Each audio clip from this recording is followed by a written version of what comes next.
জেলা শাসকের কনফারেন্স হলে অনুষ্ঠিত হলো একটি সাংবাদিক সম্মেলন। উপস্থিত জেলাশাসক, উত্তর জেলার পুলিশ সুপার সহ অন্যান্যরা।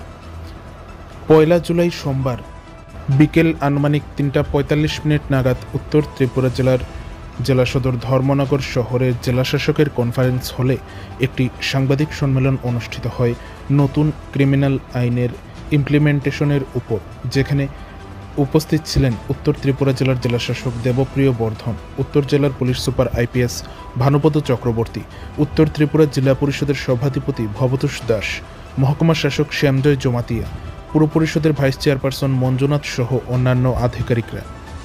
মূল যে বিষয় হচ্ছে সেটা হচ্ছে যে আপনারা সবাই জানেন যে আগে যেটা আমরা ক্রিমিনাল মেজর অ্যাক্ট যেটা আমরা বলতাম, ইন্ডিয়ান পেনাল কোড,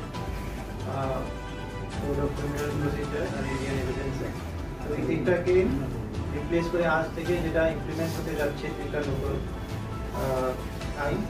তো ওই ক্ষেত্রে ভারতীয় ন্যায় সংহিতা 2023, সেটা ভারতীয় দণ্ডবিধি যেটা আমরা বলে থাকি যে 1860-কে প্রতিস্থাপন করে। তারপর ভারতীয় নাগরিক সুরক্ষা সংহিতা, ফৌজদারি কার্যবিধি 1973-কে প্রতিস্থাপন করে। আর ভারতীয় সাক্ষ্য অধিনিয়ম যেটা 2023, ভারতীয় সাক্ষ্য আইন 1872-কে প্রতিস্থাপন করে।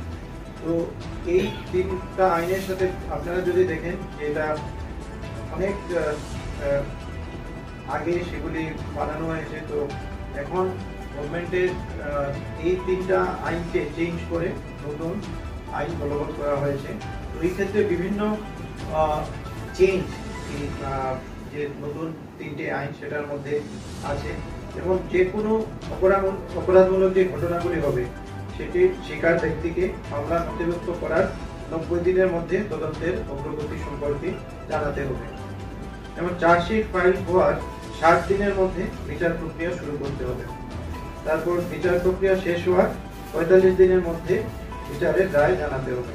তো এই সমস্ত মেজর কয়েকটা জিনিস আপনাদের সামনে রাখছি, আমরা লিফলেটও আপনাদেরকে সেটা দিয়ে দেব।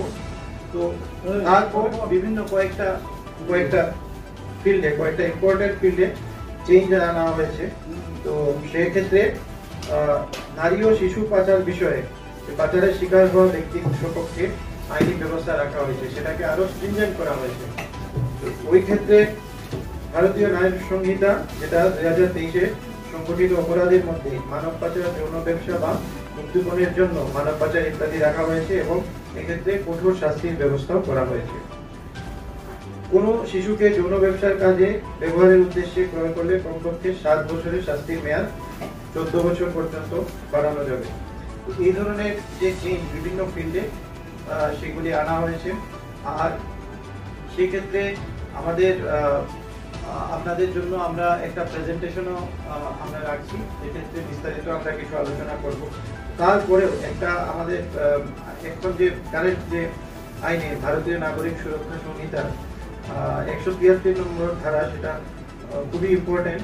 সেই অনুসারে ঘটনা যেখানেই সংঘটিত হোক না কেন, সে যে কোনো জায়গা থেকে এফআইআর করা যাবে। তারপর এফআইআর এরও ব্যবস্থা করা আছে, যে পদ্ধতি সমস্ত বিচার প্রক্রিয়া তদন্তে প্রযুক্ত হবে। যেমন আমরা এফআইআর এর কথা বলি, অনেক কিছু আমরা এখন আমরা আমাদের এখানে দেখি ডিস্ট্রিক্ট, অফিস, বিভিন্ন জিনিস চলে, তো সেগুলির মাধ্যমে এফআইআর এরও ব্যবস্থা করা হয়েছে।